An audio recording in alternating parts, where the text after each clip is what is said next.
euh, quand on a signifié un mandat d'amener à Madame Antoinette Sassou, on a voulu attirer l'attention de Denis Sassou Nguesso sur sa vision du Congo et sur le travail néfaste qu'il est en train de faire au niveau de la sous-région.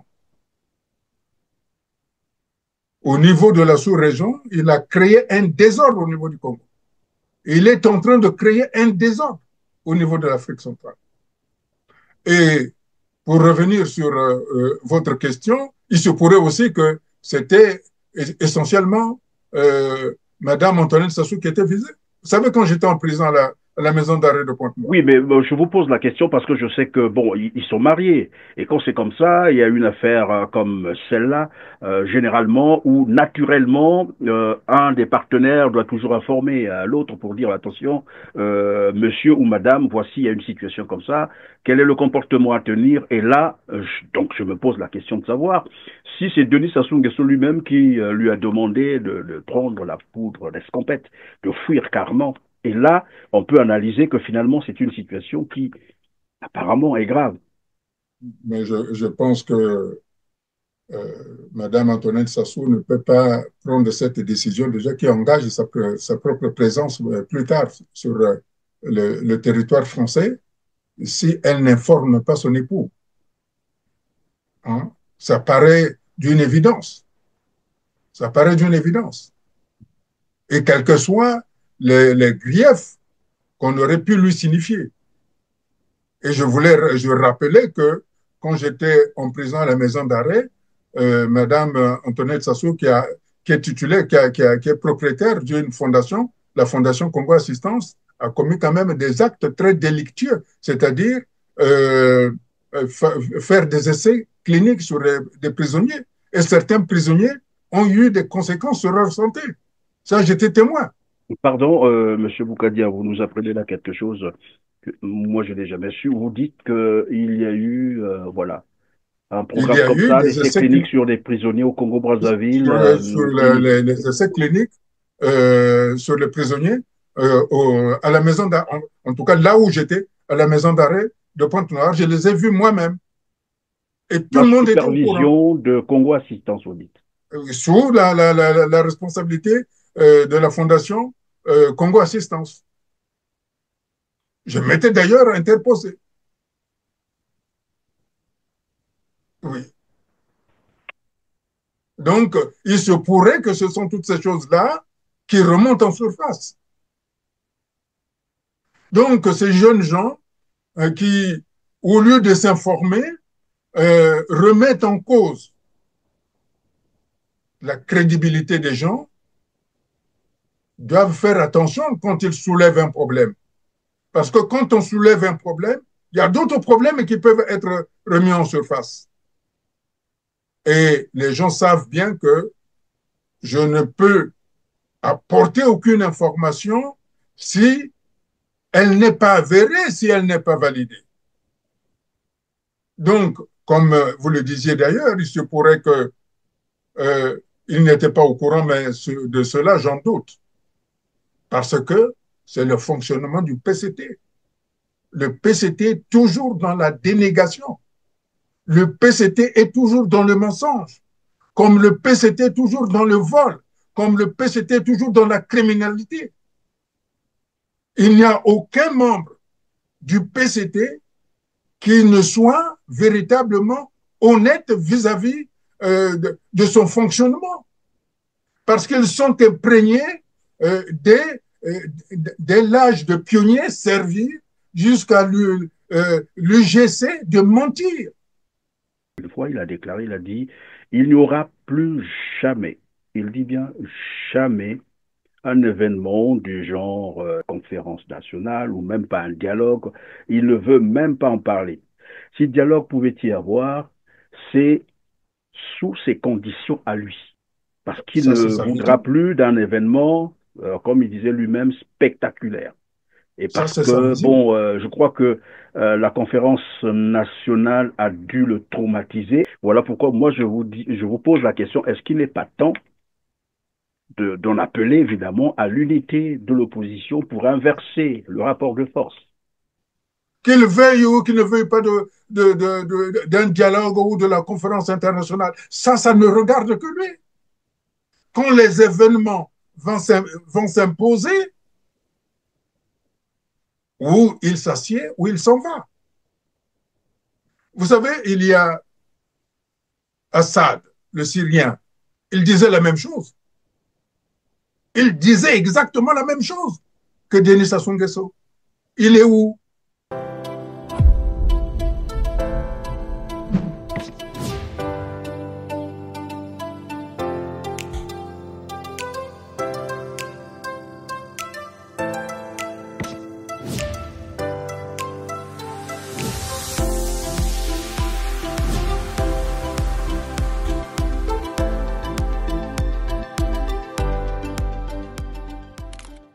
Mesdames, Messieurs, bonjour, ravi de vous retrouver sur R7 en compagnie de Modeste Boukadia, président du CDRC, le cercle des démocrates et républicains du Congo pour une mise au point contre un média de propagande du régime obscurantiste de Brazzaville. Bonjour, Modeste Boukadia. Bonjour, monsieur Christian Perrin. C'est une joie de nouveau de nous retrouver. Merci d'être encore avec nous sur R7. En effet, fin février, la justice française émettait un mandat d'emmener à l'encontre d'Antoinette Sassou Nguesso, dont le dossier des biens mal acquis. Ce rebondissement a poussé l'épouse du dictateur congolais Antoinette Sassou Nguesso à prendre la poudre d'escampette le 4 mars dernier pour échapper à la police française comme une vulgaire voleuse qui se reprocherait de quelque chose. L'information a été donnée par un magazine français, Africa Intelligence, dans sa parution du 7 mars 2025, titré « Congo, la première dame congolaise visée par un mandat d'emmener en France ». Nous apprenions d'ailleurs que l'appartement d'Antoinette Sassou Nguesso a été perquisitionné le jeudi 13 mars 2025 à Paris. Nous en avions donc parlé sur ce même plateau avec vous, Monsieur Modeste Boukadia, c'était le 11 mars dernier. Mais seulement, voilà, un média de propagande du pouvoir de Brazzaville, Action Denis Sassou Nguesso a réagi. Je vous fais lecture de son titre, Fake News démasqué, propos de Christian Perrin et Modeste Boukadia sur Maman Antoinette Sassou. Déjà quand quelqu'un dit Maman Antoinette Sassou, on peut déjà imaginer d'où ça vient. Que je vous propose d'ailleurs de suivre un extrait avant de vous faire réagir. Suivez.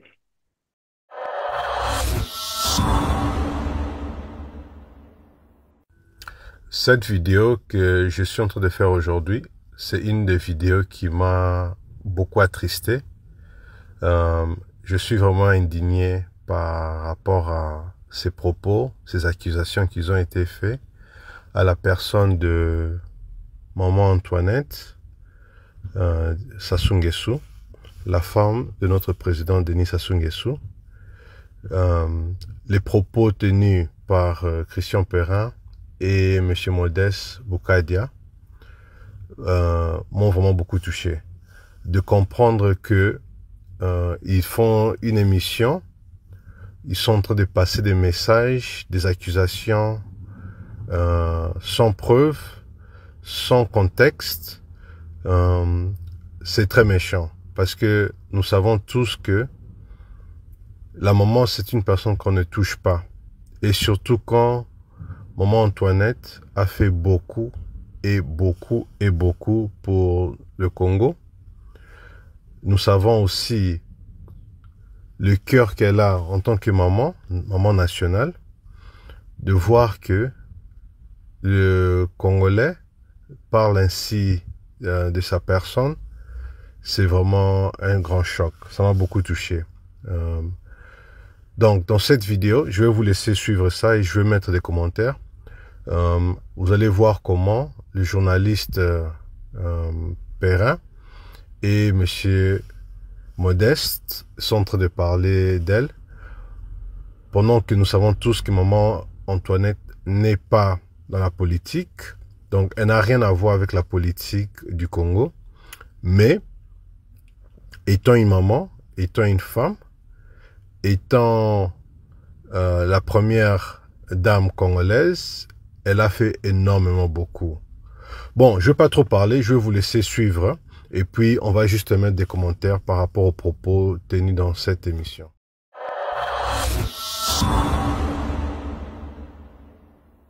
Alors, Modeste Bougadia, nous avions été accusés de propager, on parlerait de fake news, parce que là, ils disent fake news démasquée. Ce qui est curieux, c'est que c'est une information pourtant connue de tout le monde. Vous savez, M. Perrin, je suis triste. Je suis triste de constater que quand on prend les gens la main dans le sac, ils ne savent plus comment se débattre. Et je voudrais d'abord aussi souligner le fait que le journal Afrique Intelligence, c'est un journal qui est très proche du régime de Brazzaville. Cela veut dire que si ce journal qui est proche du régime dictatorial de Brazzaville donne cette information, c'est qu'elle est à la source. Et enfin, nous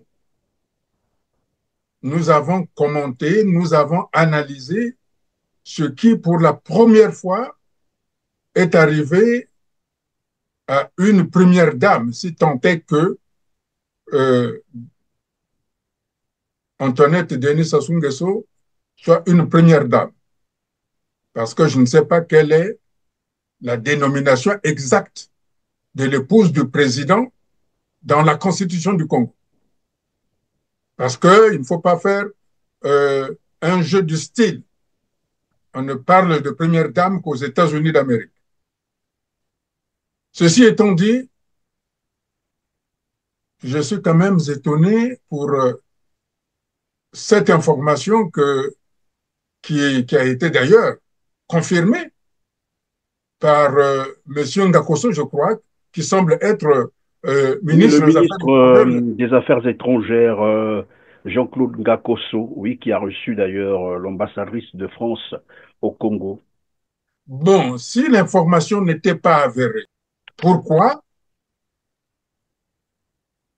M. Ngakoso s'était-il permis de convoquer, je dis bien convoquer, l'ambassadeur de France près le Congo-Brazzaville pour lui signifier cette déconvenue de Mme Antoinette Denis Sassou Nguesso? Pourquoi? Donc moi je pense que lorsque les gens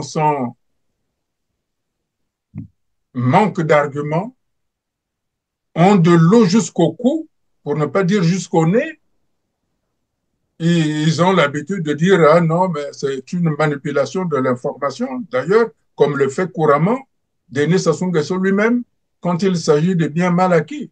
Et il dit non, c'est une instrumentalisation.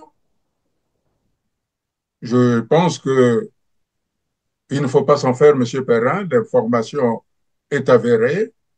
Antoinette Denis Sassou Nguesso a quitté la Seine, c'est-à-dire Paris, sur la pointe des pieds, et elle n'a même pas eu la courtoisie de dire au revoir à ses hôtes. Voilà pour l'instant ce que je peux dire. Puisqu'il faut peut-être aussi rappeler à ces bons, est-ce qu'il faut appeler ça des médias, c'est des petits, voilà, petits studios vidéo, à ce que je sache, qui travaillent pour le pouvoir de Brazzaville, parce qu'on ne peut pas comprendre qu'une telle information ne leur est pas parvenue. Est-ce qu'on peut comprendre, c'est juste une stratégie pour étouffer ou l'information n'a pas été donnée à Brazzaville? Mais ça m'étonnerait parce que je crois qu'aujourd'hui nous sommes, et j'aime bien le rappeler, nous sommes à l'ère du numérique où plus rien n'échappe à personne. Une information donnée à 6 heures, voilà, 2 secondes, pourquoi pas, l'information est déjà au bout du monde. Comment expliquer que ces médias, les studios de post-production vidéo, il faut le dire comme ça, de propagande, puissent ignorer une telle information? Et s'ils ne le savent pas, il faut peut-être leur rappeler que l'appartement d'Antoinette Sassou Nguesso a été perquisitionné le 13 mars 2025, s'ils ne le savent pas. Et donc la police est arrivée chez Madame Antoinette Sassou Nguesso. Et dire que c'est une fake news, comme ils ont dit, ben, c'est déplorable, c'est déplorable. Et puis, curieusement, repris par un autre média, Hop Vision, je ne sais pas à quoi ça ressemble. Et bon, voilà, quelqu'un disait, il y a tellement trop de mercenaires de la presse qui, pour un petit billet de CFA, peut troquer toute la déontologie journalistique. Mais bref, c'est une petite observation. Alors, maintenant que l'affaire est avérée, parce que la fois dernière, nous disions que le 26 de ce mois, Denis Sassou Nguesso est attendu à Paris. Et nous nous posions d'ailleurs la question de savoir, ira-t-il ou non, ou ira-t-il avec son épouse? La question demeure. La question demeure en effet parce que il faut bien savoir, quand il y a un mandat d'amener, on doit se présenter devant le juge. Et comme je l'ai dit dernièrement dans cette même émission, parlant de Madame, je crois, Louembé, Grace Louembé, j'avais dit que la France est un État de droit. On vous lie vos droits. Si rien ne va à l'encontre de vos droits, vous repartez libre. Ça veut dire que Madame Antoinette Sassou aurait dû se présenter et entendre ce qu'on devait lui signifier. Mais malheureusement, il y a eu la peur qui a été plus intense, alors elle a préféré, et j'ai cru comprendre Oui, mais sous les Modeste conseils, Bougadia, la peur de quoi concrètement? De quoi se reproche-t-elle? Elle se reproche probablement avoir, évidemment, puisqu'on le sait aussi, elle est parmi ceux qui dilapident les deniers publics au Congo-Brazzaville. Est-ce de cela qu'elle a eu peur? Avant de répondre, je vais vous proposer un extrait de l'intervention de Maître Brice Zamba sur une chaîne française qui nous explique, en fait, c'est quoi un mandat d'amener. Et on va chercher à comprendre pourquoi Antoinette Sassou Nguesso a pris la poudre d'escampette au lieu de répondre, bien sûr, à cette demande de la police française. Telle qu'elle a fui, il faut le dire, c'est comme une vulgaire voleuse, voilà. Et tout le monde en parle partout dans le monde, pas seulement nous, partout. Il y a des coupures de presse que nous allons d'ailleurs afficher au cours de cette émission pour que les gens se rendent compte qu'il n'y a pas que nous qui en parlons. Suivant Maître Brice Nzamba. Le mandat d'amener, c'est un acte par lequel le juge d'instruction demande aux agents de police de pouvoir amener vers lui une personne sur laquelle on estime qu'il y a des indices graves concordants qu'elle ait pu commettre une infraction ou a pu être complice d'une infraction. Donc le but, c'est de ramener la personne auprès du juge d'instruction pour que le juge d'instruction puisse l'écouter en tant que témoin assisté ou pour le mettre éventuellement en examen. Voilà. Donc c'est ça le but du mandat d'amener. Donc ça peut arriver à toute personne sur le principe. Donc Madame Antoinette Denis Sassou Nguesso était en France. Donc le juge d'instruction a estimé qu'il y avait des indices graves et concordants pouvant laisser penser qu'elle a participé à une infraction. Et donc il désirait l'écouter. Donc il a demandé à la police de ramener Madame Antoinette Denis Sassou Nguesso vers lui. Alors moi, ce qui m'étonne, c'est qu'elle n'ait pas pu déférer à ces mandats d'amener. C'est ça qui m'étonne. Parce que quand on n'a rien à se reprocher, elle aurait pu venir, puisque la loi, le Code de procédure pénale prévoit qu'elle pouvait être entendue seulement comme témoin assisté. C'est possible. C'est-à-dire qu'on lui pose juste des questions, et puis après, elle est libre, elle rentre. Donc je ne comprends pas pourquoi elle a préféré rentrer par précipitation au Congo. C'est quand même extraordinaire. En tout cas, selon le coffret d'Afrique Intelligence, effectivement, elle a quitté Paris de manière un peu précipitée, ce qui est... Voilà, Modeste Boukadia, pour mettre Brice Nzamba, il avait fallu que madame se présente à la police. absolument, c'est ce Donc, que j'étais en train pourquoi elle de a dire. fui. C'est ce que j'étais en train de dire. La France est un État de droit. La France, c'est pas comme le Congo. On vous amène et puis on vous enferme. En France, comme l'a dit Maître Zamba, il lui fallut qu'elle écoute. Il se pourrait qu'elle était seulement témoin assisté. Et donc, elle avait la liberté, surtout qu'elle habite en France quand même. Maintenant qu'elle soit partie sur la pointe de pied, va-t-elle revenir? Mais en réalité, ce qui se joue là, c'est la crédibilité très entachée de Denis Sassou Nguesso. Vous savez, donc, Denis Sassou Nguesso a eu peur que son épouse connaisse les questions des juges, qui sont parfois très embarrassantes, voire pertinentes, qui auraient pu lever beaucoup de choses. Si Denis Sassou Nguesso a eu peur que son épouse soit incarcérée, si incarcération, ou tout au moins signifier une mise en examen, il comprend. Et il a raison d'avoir peur pour son épouse. Alors, je me pose la question, est-ce que lui, il se pose la question de savoir si les familles du général Jean-Marie Michel Mokoko et de M. Okombi Salissa, si ces familles-là n'ont pas peur pour leurs parents qui sont en prison, qui sont maintenus en prison? Moi, je pense que lorsqu'on se trouve en face d'une certaine situation, on doit se reconsidérer soi-même. Et donc, si Denis Sassou Nguesso a eu peur que sa femme connaisse les affres des juges, Denis Sassou Nguesso doit aussi comprendre la peur des familles, des gens qu'il a arbitrairement fait arrêter. Et je pense que c'est une chose aujourd'hui dont il doit prendre conscience, que nous devons aller au-delà de toutes les combinaisons politiques qui n'apportent absolument rien. Mais Monsieur Modeste Boukadia, est-ce qu'on peut aussi, par ce geste, comprendre que c'est son époux qui le lui aurait conseillé? Parce que je ne vois pas qu'elle quitte Paris précipitamment comme ça. Je l'ai dit tout à l'heure, comme un délinquant. Probablement qu'elle a dû appeler son époux et qu'il lui a dit ben non, non, non, non, non, ne reste pas là, il faut partir. Est-ce qu'on peut imaginer ce scénario? J'ai déjà dit que quand on a signifié un mandat d'amener à Madame Antoinette Sassou, on a voulu attirer l'attention de Denis Sassou Nguesso sur sa vision du Congo et sur le travail néfaste qu'il est en train de faire au niveau de la sous-région. Au niveau de la sous-région, il a créé un désordre au niveau du Congo. Il est en train de créer un désordre au niveau de l'Afrique centrale.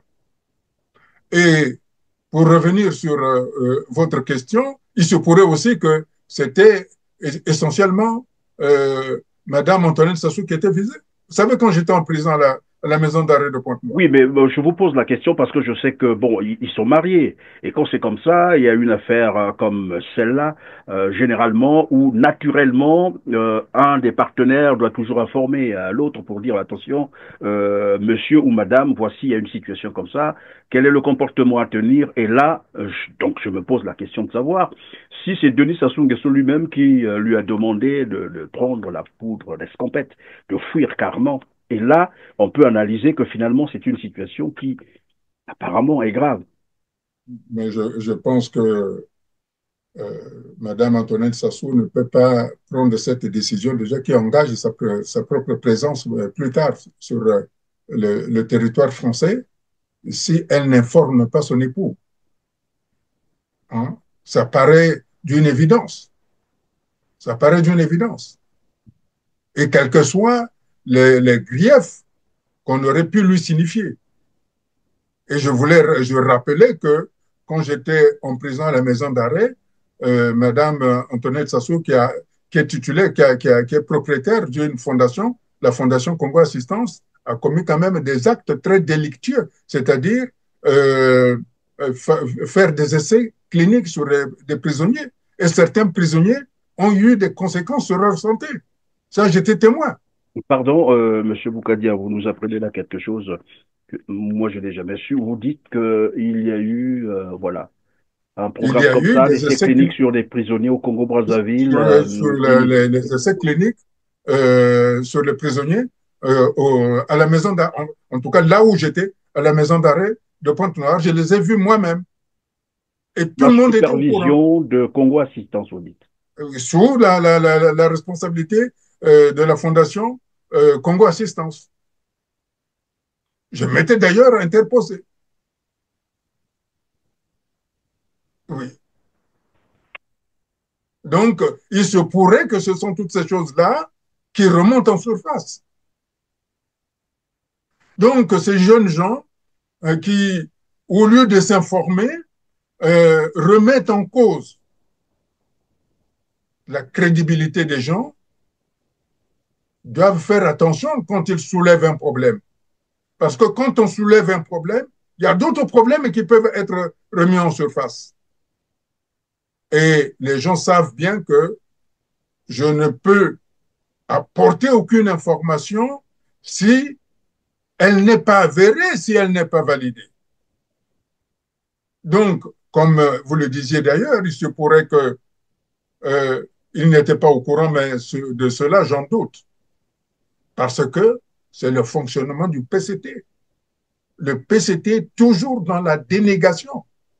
Le PCT est toujours dans le mensonge. Comme le PCT est toujours dans le vol. Comme le PCT est toujours dans la criminalité.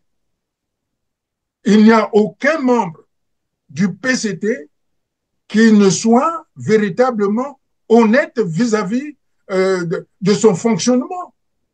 Parce qu'ils sont imprégnés dès l'âge de pionnier servir jusqu'à l'UGC de mentir.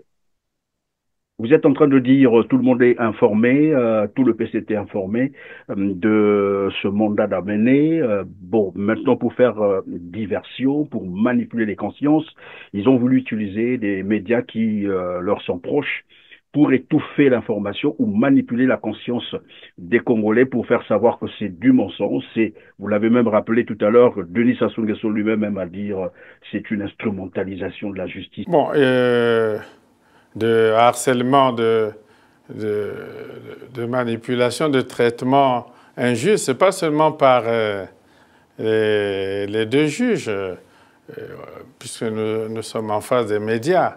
On pourrait aussi dire de harcèlement par les médias qui ramassent souvent n'importe quoi et le diffusent, mais cela ne nous retire pas le sommeil quand même. Alors vous parlez de non-ingérence, donc est-ce que ça veut dire que pour vous, le travail des juges, c'est de l'ingérence dans les affaires intérieures du Congo? Oui, et manifestement. C'est comme si les magistrats congolais venaient se saisir d'une affaire. D'abord, il faut établir l'affaire, mais dire d'avance qu'il s'agit des biens mal acquis et sans le prouver, est déjà une manière assez curieuse de traiter des dossiers. Mais même s'il y avait délit établi, détournement ou corruption, je ne sais pas quoi d'autre au Congo, je pense que la justice française n'est pas habilitée à traiter des délits qui se produisent au Congo, pas plus que la justice congolaise.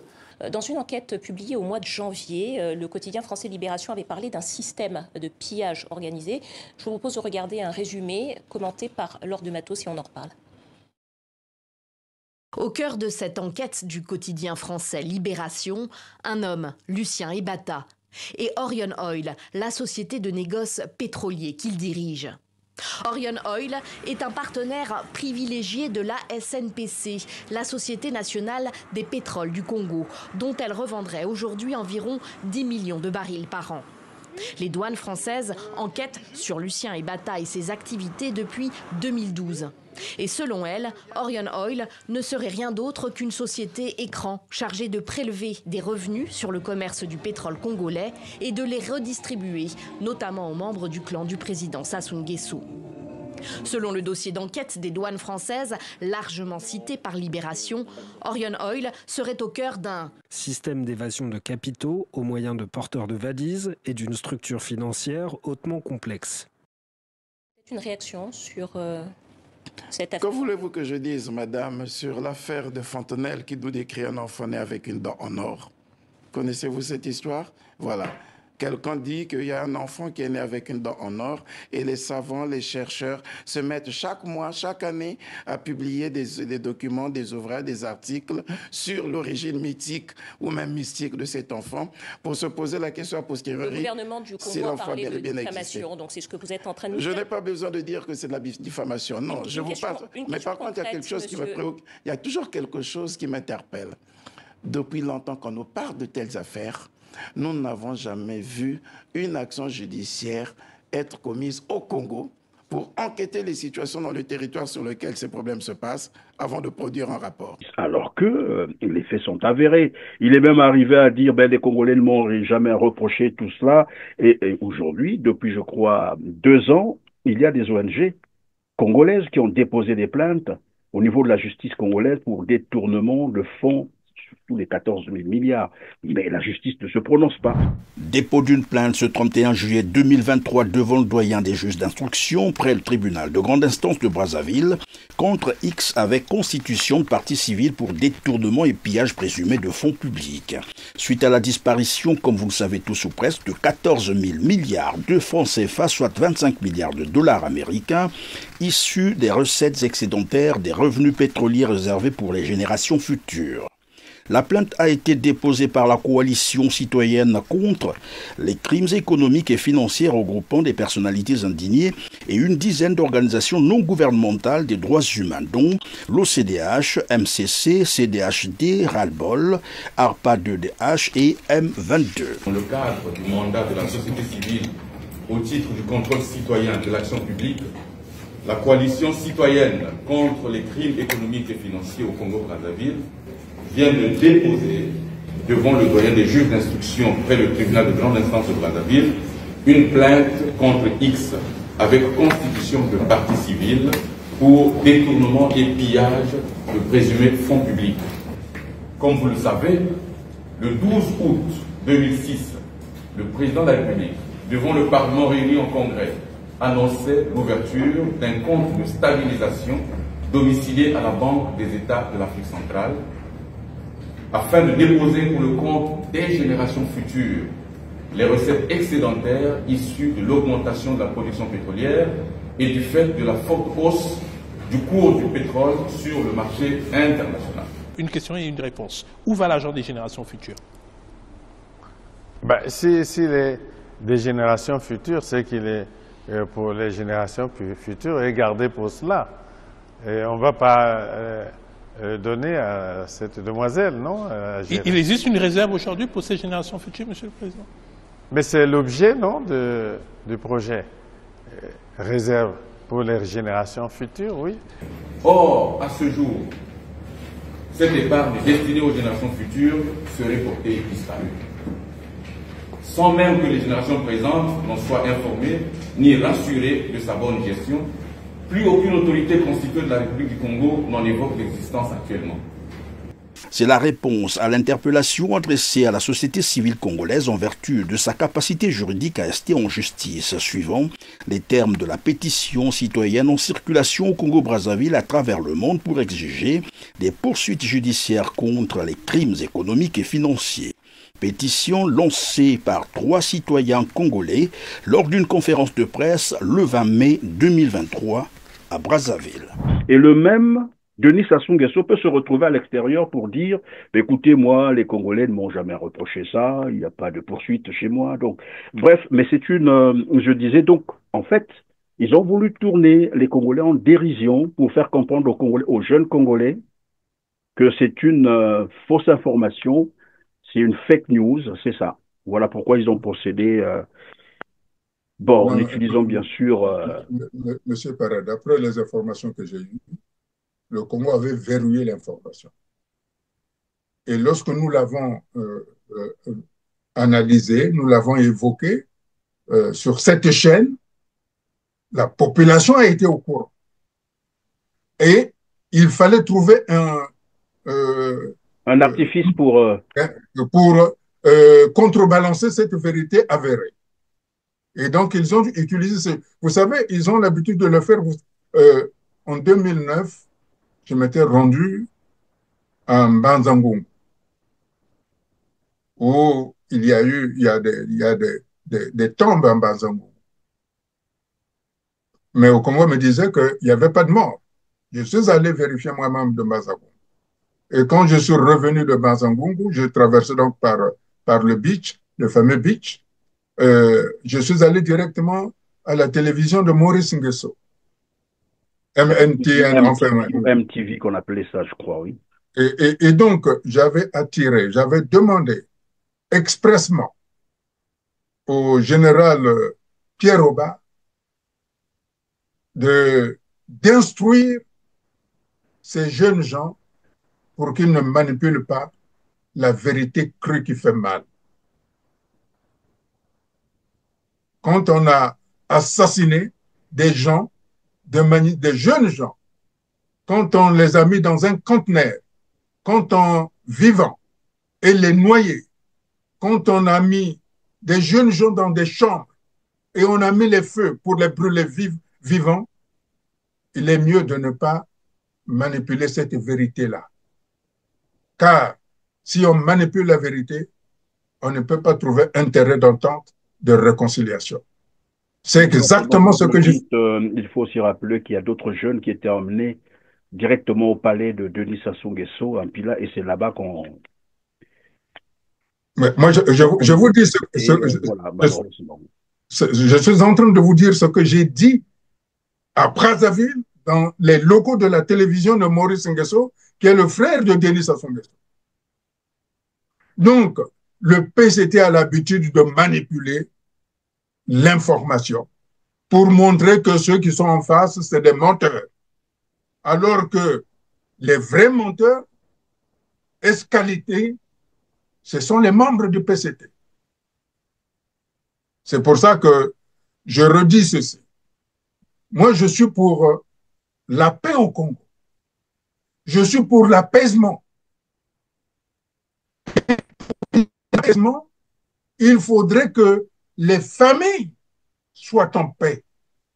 Et pour que les familles soient en paix, il faut qu'ils fassent le deuil de tout ce qui est arrivé. C'est pour ça que dans l'approche du 18 mars, je réinsiste, n'en déplaise à ceux qui disent, mais les membres du PCT, parce que je l'ai entendu, on me l'a signifié. Mais le procès de Marie Ngouabi a déjà eu lieu. Pourquoi il ressort ça? Non, le procès de Marie Ngouabi n'a jamais eu lieu. Il y a eu un simulacre de procès. Mais le vrai procès doit venir.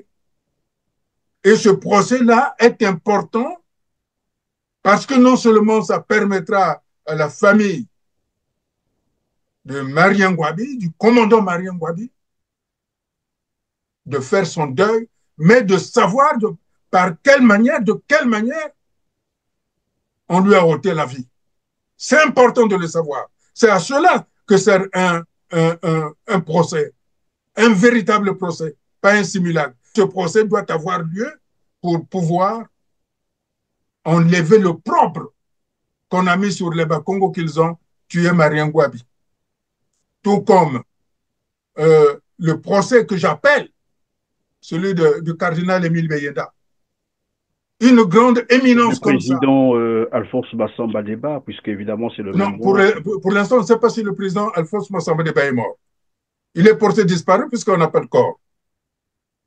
Mais nous savons que la dernière personne qui a vu le président Alphonse Massamba Deba, qui était en chemise blanche, c'était Florent Siba. C'est lui le dernier qui a vu vivant, ou qui a vu, oui, vivant, le président Alphonse Massamba Deba. Mais nous savons aussi que les agendas du président Marie Ngouabi... C'est l'actuel directeur de cabinet, c'est ça? Oui, c'est ça, c'est ça. Nous savons que les agendas du président Marie Ngouabi, Alphonse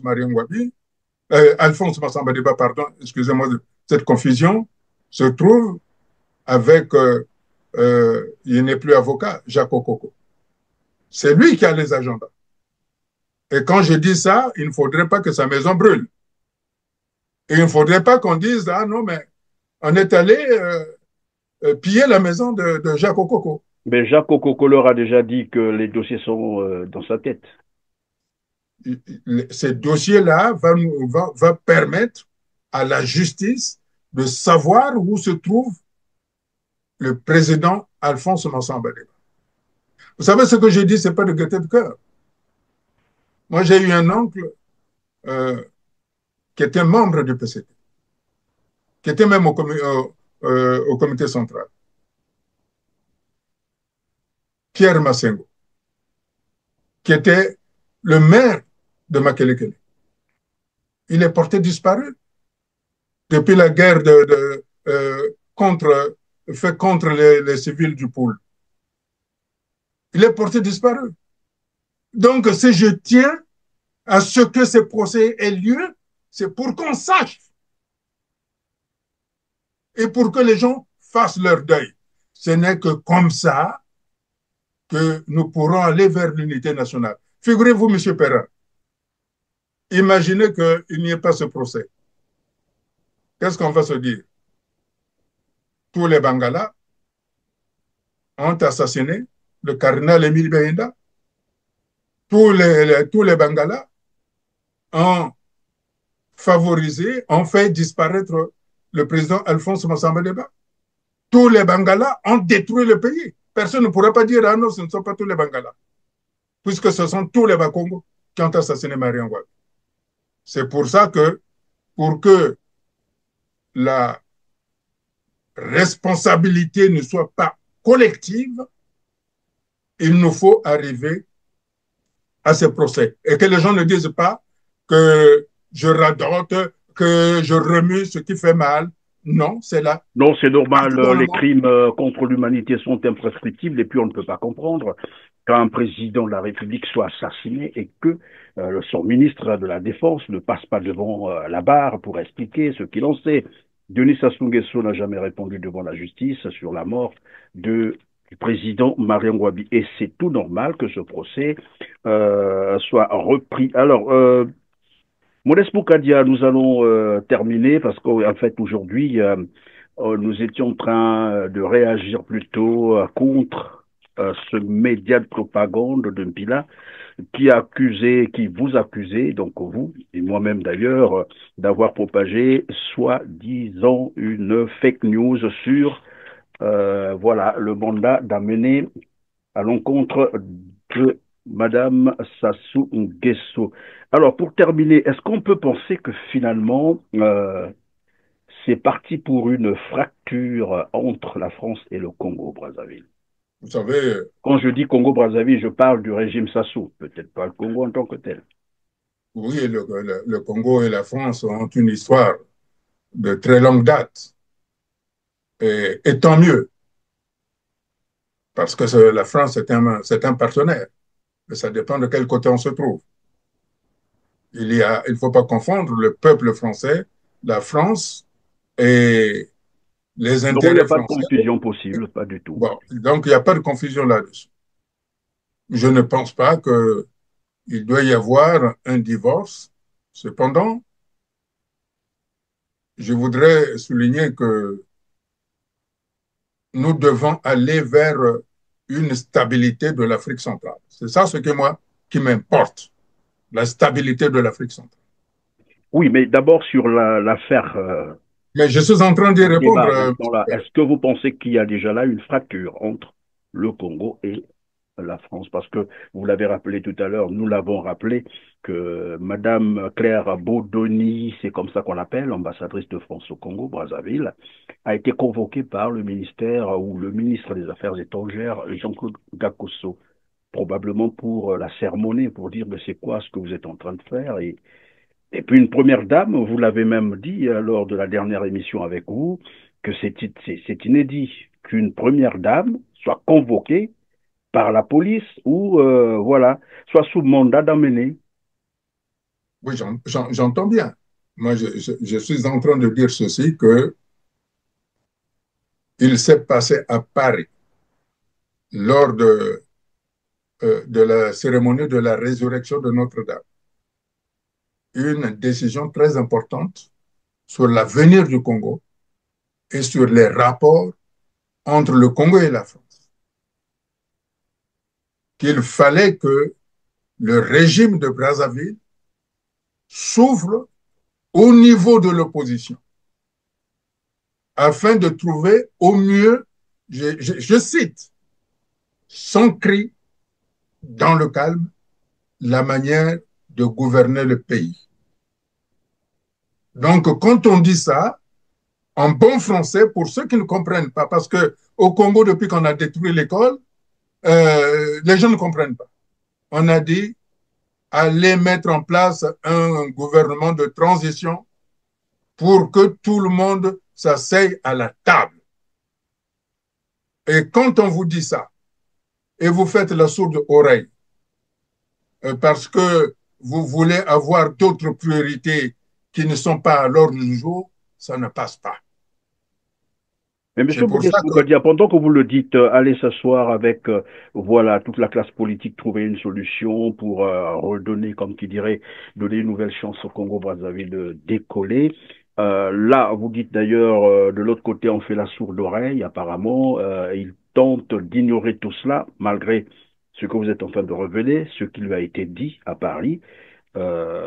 Maintenant, si jusqu'à je ne sais quand est-ce que vous attendez ce dialogue. Si jusque-là, il ne se manifeste pas, il ne vous rassemble pas autour d'une table comme vous le souhaitez, quelle sera l'alternative? Que feriez-vous? Est-ce que vous pouvez peut-être penser à l'unité? Pourquoi pas, puisqu'il y a d'autres opposants qui en parlent déjà, à l'unité de l'opposition pour inverser les rapports de force? Pourquoi pas? J'ai toujours été pour l'unité de l'opposition, pour créer une union sacrée pour la République. J'ai toujours été pour ça. Et je suis heureux aujourd'hui que tout le monde, finalement, s'avance dans cette voie. Parce que c'est indispensable. C'est indispensable. Et nous y arriverons. De toutes les façons, il n'y a pas de choix. Il n'y a pas de choix que l'opposition puisse se retrouver sur une ligne de crête qui est celle de la transition politique. Il n'est pas question de s'asseoir pour dire quel type d'aménagement nous devons avoir avec l'ancien régime. L'ancien régime a fait son temps. L'ancien régime a fait son temps. Et je l'ai dit et je le redis, il y a des choses que je ne peux pas dire du fait que je me trouve dans un média parce que j'ai quand même de la réserve. J'ai de la réserve. J'avais et j'ai toujours tendu la main. Les gens ont pensé que, bon, mais Bougadia peut continuer à tendre sa main. Mais il y a une limite à toute chose. Oui, mais comme tu dirais, Modeste Bougadia, seuls permettez le terme, les imbéciles et les morts qui ne changent pas d'avis. Les hommes sont appelés à changer d'avis. Pourquoi pas voilà pourquoi je vous posais, c'est une forme probablement de préoccupation pour regarder, parce que je l'ai dit simplement, parce que moi j'ai déjà entendu, je ne sais pas si vous aussi, vous l'avez entendu dire, une fois il a déclaré, il a dit, il n'y aura plus jamais, il dit bien jamais, un événement du genre conférence nationale ou même pas un dialogue. Il ne veut même pas en parler. Si dialogue pouvait y avoir, c'est sous ces conditions à lui.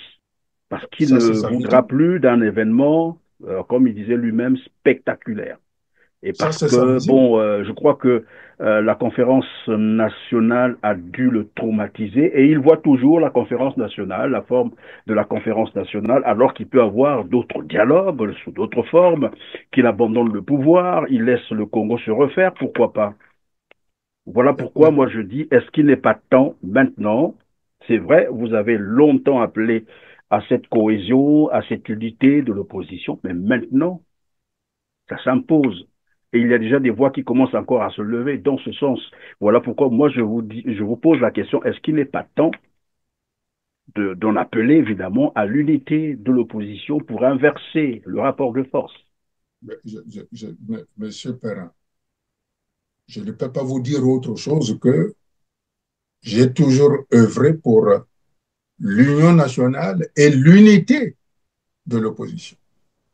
J'ai toujours œuvré pour qu'il y ait une union sacrée pour la République. Et peu importe ce qu'a été le passé. J'ai déjà dit que de tous les gouvernants du Congo, tous ont failli pour amener le peuple congolais à s'unir. Et donc, personne ne peut se prévaloir de dire « Ah si, c'était moi ». Et j'ai toujours dit ceci, vu l'état du pays dans lequel il se trouve, aucun parti politique ne peut dire seul « je veux redresser le pays ». Il y a des décisions politiques à prendre. J'ai toujours dit qu'il faut des solutions politiques. Et je suis pour la solution politique. Que Denis Sassou dise qu'il ne peut pas y avoir mais ça, c'est son problème à lui. Ça ne regarde pas les Congolais. Il n'est pas le Congo, lui. Qu'il veuille ou qu'il ne veuille pas d'un dialogue ou de la conférence internationale, ça ne regarde que lui. Quand les événements vont s'imposer, ou il s'assied ou il s'en va. Vous savez, il y a Assad, le Syrien, il disait la même chose. Il disait exactement la même chose que Denis Sassou Nguesso. Il est où?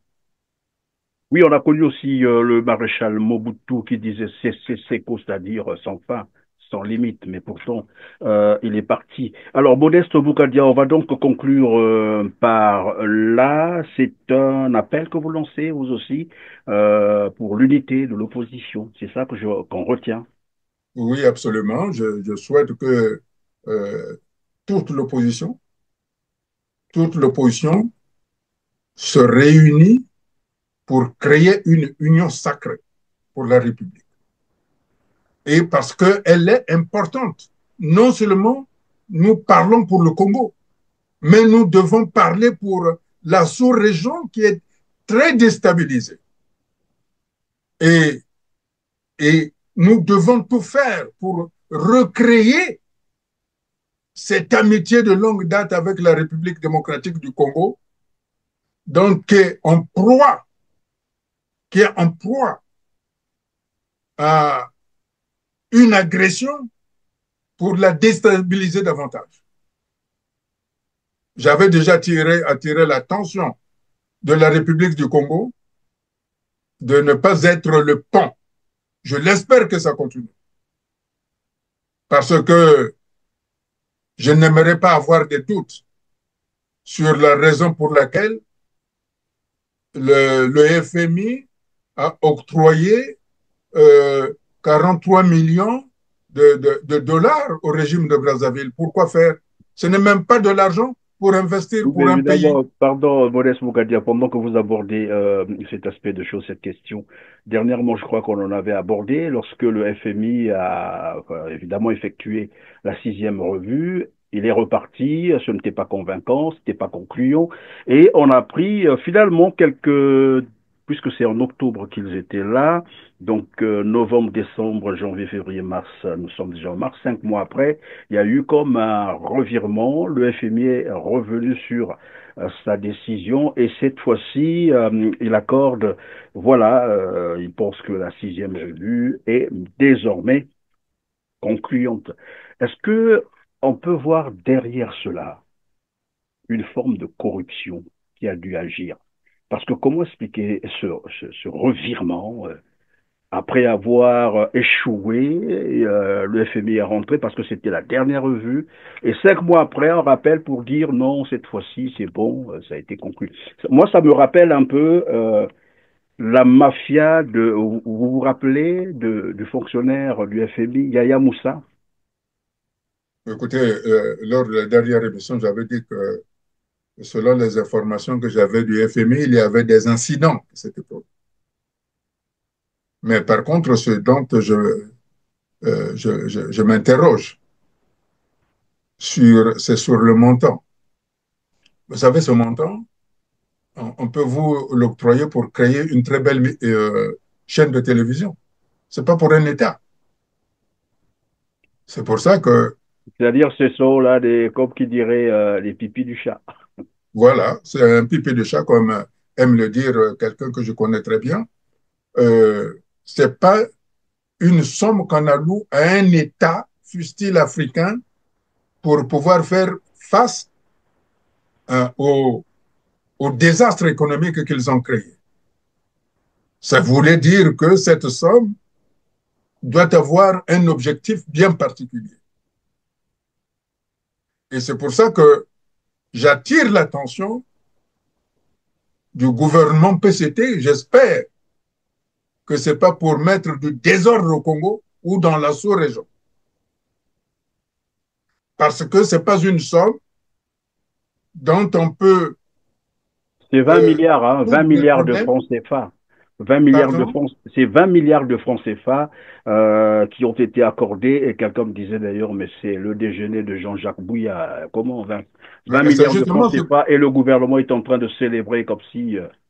C'est pour ça que je dis, quelle est la véritable raison pour laquelle cette somme a été allouée au gouvernement PCT? Alors qu'on est en train de... Évidemment, pendant que vous le dites, vous allez vraiment m'excuser de vous interrompre de temps à autre. Est-ce que ce n'est pas là juste une façon de sauver l'image du gouvernement congolais que cela a été fait? Parce que 20 milliards, c'est tellement insignifiant que personne ne peut même croire qu'une institution comme le FMI puisse décaisser 20 milliards pour un pays comme le Congo. Est-ce qu'il n'y a pas anguille sous roche? Je vais vous inviter d'ailleurs à suivre un extrait d'Alphonse Ndongo qui faisait une analyse là-dessus, qui a rappelé une anecdote, et moi j'ai trouvé ça très intéressant parce qu'évidemment ça renvoie un peu au comportement de l'ancien fonctionnaire du FMI, Yaya Moussa, qui finalement était devenu lui aussi actionnaire dans le pétrole congolais. Il avait désormais des puits et il est devenu homme d'affaires. Il a même démissionné du FMI. Suivez cet extrait. On le sait très bien que Brazzaville vient de bénéficier d'une approbation de la 6e revue du Fonds monétaire international. C'est vrai que ça a été quand même difficile puisque cette 6e revue, comme j'ai eu à vous le dire dans l'une de mes publications, que ça a été ajourné pour la simple et bonne raison que le Fonds monétaire international cherchait à voir clair sur le rachat de la dette du Congo au niveau de Glencore.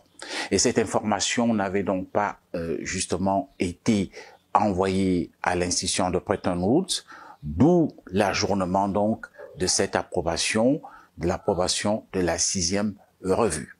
Je ne suis pas non plus contre les politiques des réformes économiques qui sont entreprises par les institutions de Bretton Woods, le Fonds monétaire international et la Banque mondiale. Mais il y a lieu de se poser la question sur leur efficacité, parce que là, le Congo sera obligé de signer à nouveau un autre programme avec le Fonds monétaire international, mais nous voyons que les résultats ne sont pas à la mesure des attentes.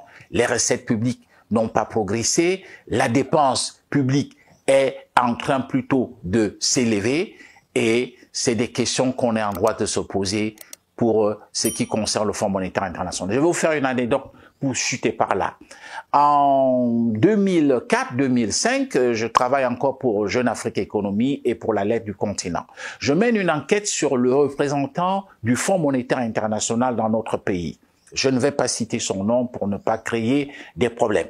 Et le monsieur à qui j'avais posé certaines questions, il les a très mal prises et s'est plutôt porté de m'accuser au niveau du service de sécurité des Nations Unies ici à Brazzaville.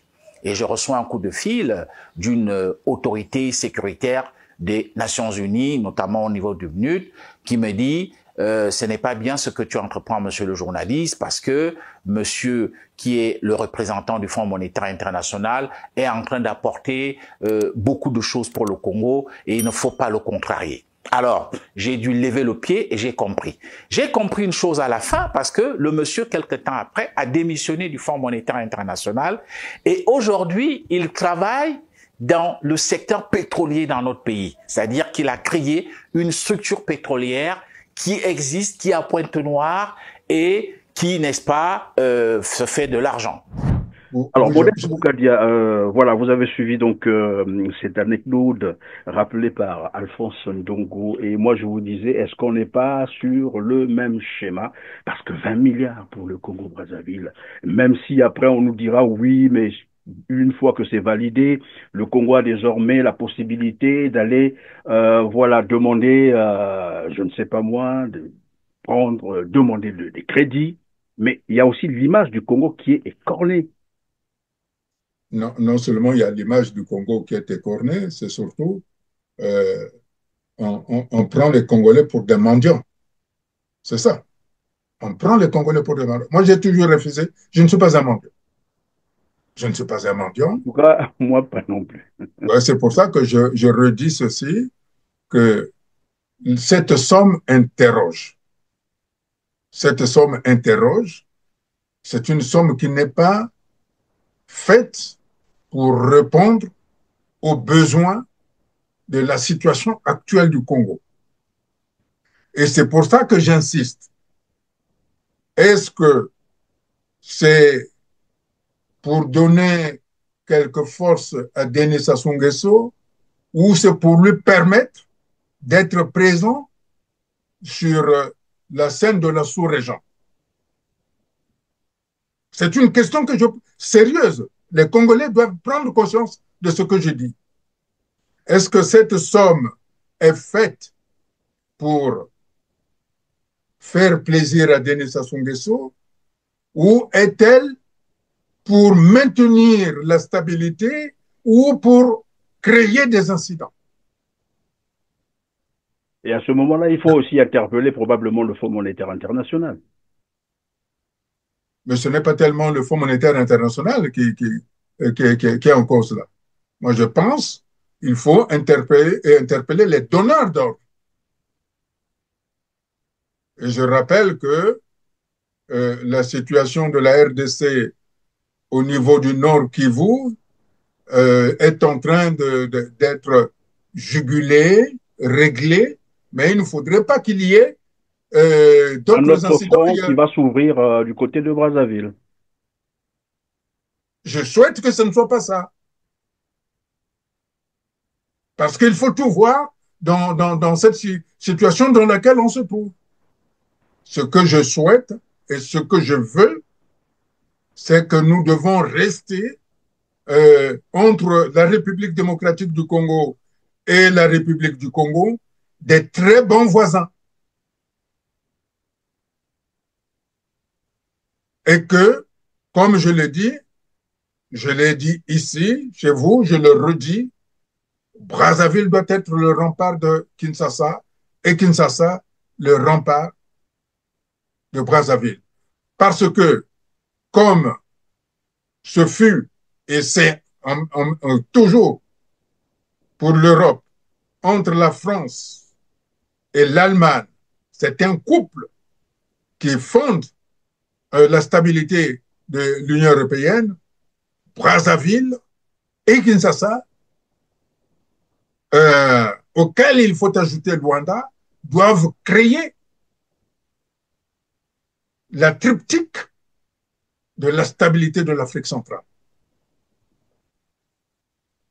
Et c'est pour ça que je félicite la nomination du président angolais d'avoir été choisi comme médiateur pour apporter, pour atténuer, pour juguler les tensions qui sont en République démocratique du Congo.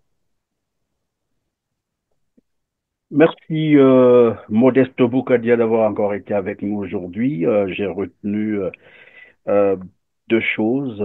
C'est lorsque vous avez dit que finalement le PCT est passé maître dans le mensonge, la manipulation, le vol et détournement, en sorte, voilà, les docteurs honoris causa du vol et de la manipulation.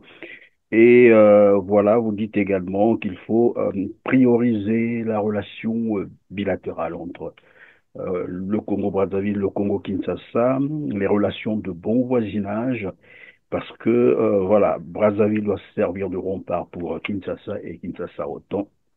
Je crois que le message est bien passé. Pour ce qui est donc de ce petit média qui a tenté de vous accuser de fake news. Je crois qu'ils ont tous les éléments désormais et que, en fait, s'ils sont sérieux, ils devaient retirer leurs éléments, voilà, de leur chaîne, bien entendu. Et je venais de vérifier sur l'autre média, OpTV, apparemment, ils ont retiré ça. Bref, grand merci d'avoir encore été avec nous, Modeste Bougadia. Merci beaucoup, M. Perrin, si vous me permettez. Je vous en prie. Vous savez, le 15 janvier 2016, quand j'étais arrêté, quand on m'a amené à la maison d'arrêt de Pointe-Noire, où on m'avait souhaité la bienvenue, j'avais dit ceci. Quel que soit le temps que je ferai en prison, et lorsque je sortirai, il n'y aurait plus d'arrestation arbitraire, il n'y aurait plus d'assassinat, il n'y aurait plus de détournement de fonds. Je pense que le temps est venu pour que le nouveau Congo s'ouvre à nous. Et c'est pour ça que j'adhère et je soutiens ceux qui disent que le moment est venu pour que toute l'opposition se rassemble et que nous créons l'union sacrée pour le Congo qui s'ouvre avec nous. Merci, même si c'est un message difficile à décoder, mais bon, alors les érudits ont compris ce que vous avez dit. Voilà, c'est question de temps et on jouera bien. Merci donc d'avoir été avec nous. Mesdames, Messieurs, merci de nous avoir suivis. On se dit au revoir et à très bientôt.